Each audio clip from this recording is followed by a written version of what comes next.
بسم اللہ الرحمن الرحیم۔ یہ ہمارے حاجی غلام مصطفیٰ صاحب نے یہ سوال کیا کہ صدقہ فطر جو ہے وہ کس بندے پر لازم ہے، تو یہ ذہن میں رہے بھی صدقہ فطر جو ہے یہ بھی اسی طرح لازم ہے جس طرح زکوٰۃ لازم ہے۔ جس بندے پر زکوٰۃ لازم ہے اسی پر ہی صدقہ فطر لازم ہے۔ ہاں، لیکن اس میں ہولان ہول کی شرط نہیں ہے، سال گزرنا شرط نہیں ہے۔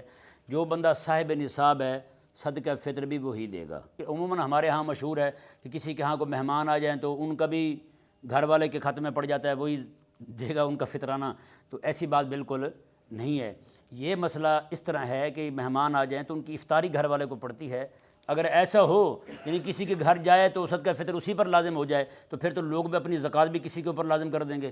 ہیں جی، عین سال ختم ہونے والا ہو، آخری دن وہاں پہنچیں، نانی کے گھر پہنچ جائیں، لو جی نانی اماں ہم آ گئے، تو ہم اکیلے نہیں آئے، اپنا سال کی زکوٰۃ جو ہے نا وہ بھی آپ کے ذمہ لگانے آئے ہیں، وہ بھی آپ نے دینی ہے۔ تو ایسی بات بالکل نہیں ہے۔